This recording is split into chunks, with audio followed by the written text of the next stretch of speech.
super d'être en Californie, de devenir riche, etc. Mais ils ont construit ce pays et je pense que nous aussi on doit construire le Sénégal. On fait une dépression, etc.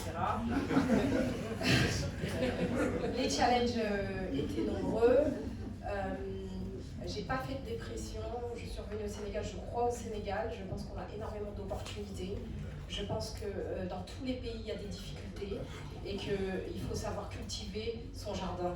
Il faut savoir cultiver son jardin pour pouvoir en récolter les fruits, quel que soit où on se situe. Et tant qu'on a l'œil sur ailleurs, eh bien, on ne travaille pas sur ce que l'on a à sa disposition. Donc, du coup, j'ai fait l'équipe nationale, avant d'intégrer l'équipe nationale du Sénégal en France, j'ai fait des compétitions que j'ai gagnées tout de suite, très vite. Et j'ai eu des contacts un peu avec l'équipe de France qui m'a proposé de venir faire des tests, mais moi je voulais défendre les couleurs du Sénégal depuis petite. Donc j'ai intégré l'équipe du Sénégal. Quand j'ai eu la médaille d'or à Praia au championnat d'Afrique zone 2, donc l'équipe de France m'a proposé d'intégrer l'équipe de France. Donc j'ai refusé parce que je me suis dit on veut des médailles aussi au Sénégal. Et voilà, on voulait aussi des Alors, mon coach de l'époque, qui est aussi africain, mais qui est en France et qui a formé de nombreux champions du monde, m'a dit l'équipe de France t'appelle et tu refuses. Mais tu ne connais pas l'Afrique, vas-y. Et effectivement, en arrivant ici, j'ai découvert pas mal de challenges dans le milieu du sport. Manque de financement, et pas mal de challenges. Je ne vais pas aller dans les détails. Puisque le sujet est transversal, je vais parler un petit peu de la professionnalisation du sport. Donc je pense que la professionnalisation du sport est essentielle. On va prendre l'exemple du football. Aujourd'hui, quand il y a des événements qui sont organisés au niveau du football, il y a trop de téléspectateurs, il n'y a pas assez de place, ce qui veut dire qu'il y a un vrai regain d'intérêt pour le football au Sénégal et qu'il y a des opportunités économiques puisque c'est un événement, on fait payer les places, on fait travailler des gens, etc. Donc, je pense que l'un des problèmes pour instaurer une industrie du sport au Sénégal, c'est bien sûr les clichés. Bien sûr, on en a parlé et mes collègues l'ont bien relevé. Donc, je cite rapidement M. Cissé, donc M. Mboup, M. Yatma Lo et M. Amadou Diaba, qui ont parlé donc, des problèmes qu'il y avait, soit sur la perception du sport en tant que juste activité économique, alors que quand on parle du sport d'élite, c'est-à-dire en équipe nationale, ou quand on se parle du sport économique professionnel, on se situe dans une autre sphère. Et c'est vrai que pendant longtemps, si on revient sur l'histoire du sport, alors je pense que mes collègues seront bien plus compétents que moi pour parler de l'histoire du sport, surtout quand on parle de l'Afrique, mais moi la perception que j'ai, c'est que le comité olympique était là depuis longtemps et c'est vrai qu'ils ont financé beaucoup de projets où on pousse les valeurs olympiques. Et donc tu te retrouves avec une élite qui a été très formatée côté valeurs olympiques et donc on a essayé de financer beaucoup de projets, même au niveau des écoles, etc. Pour le sport, l'essentiel c'est de participer, on a martelé ça. Sauf qu'en ce faisant, le monde a changé. Aujourd'hui le sport c'est une grosse industrie. Si vous voyez le biais qui s'est installé ici, c'est pas juste pour faire du social. Si vous voyez la FIFA aujourd'hui qui multiplie les académies en Afrique, c'est pas juste pour faire du social.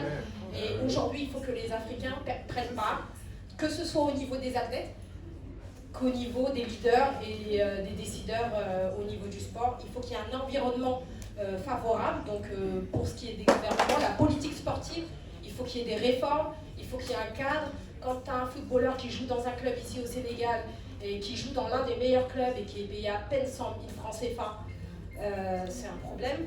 Et quand tu as des gens qui sont payés 0 francs et qui ne peuvent pas se déplacer, qui ne peuvent pas se nourrir, qui sont obligés de quémander pour avoir, c'est compliqué de faire du haut niveau. Donc je pense que le modèle économique, il doit être repensé.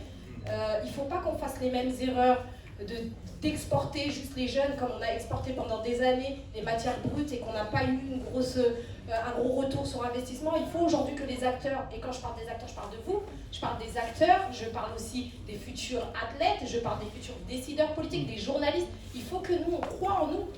Il faut que nous, comme si nous pop. Aujourd'hui, il faut qu'on prenne à bras le corps. Il faut qu'on prenne à bras le corps la problématique du sport et les opportunités que cela peut créer. Donc il y a beaucoup de gens qui veulent investir dans le sport, mais tu vas trouver des structures internationales qui vont venir investir dans le sport et puis ça sera des athlètes africains. Aujourd'hui, il faut qu'il y ait des Africains aussi qui veulent investir dans le sport, il faut qu'il y ait des télés qui acceptent de couvrir les événements, si au départ, il n'y a pas beaucoup de retour sur investissement, mais ça construit le modèle, ça permet de diffuser au plus large, ça permet... Voilà, on va construire ce pays tous ensemble. Je fais la transition donc avec le sport et la femme, donc je commence par le sport féminin. Donc on a parlé des athlètes féminines. Alors, ma collègue a très bien évoqué les différentes problématiques sur le sport féminin.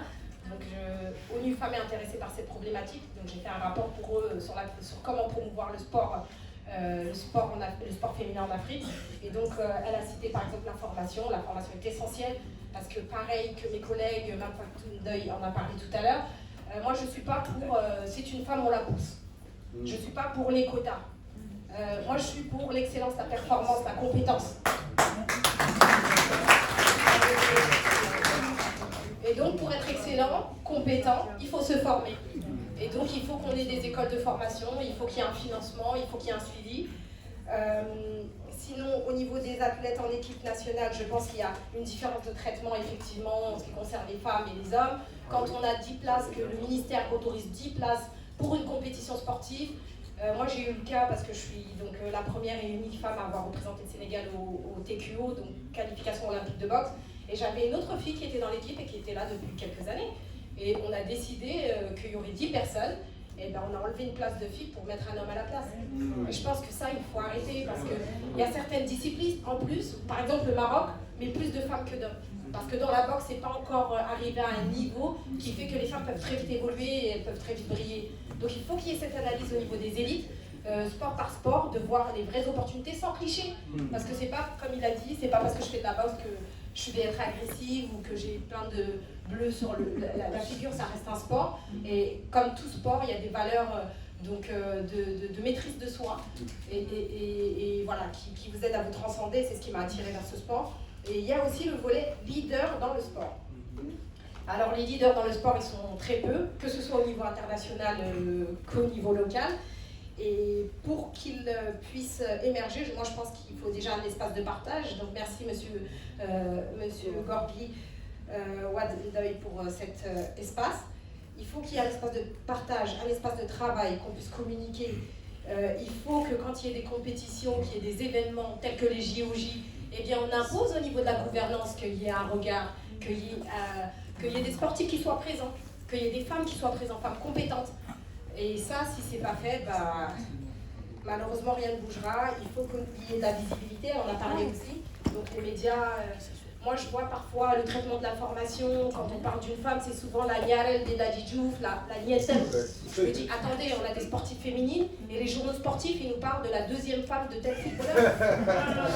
Donc ça, je pense qu'il y a une responsabilité aussi au niveau des journalistes et de la propagation de l'image de la femme dans le sport. Et voilà, je vais terminer là-dessus parce que je ne veux pas être trop longue. Merci beaucoup.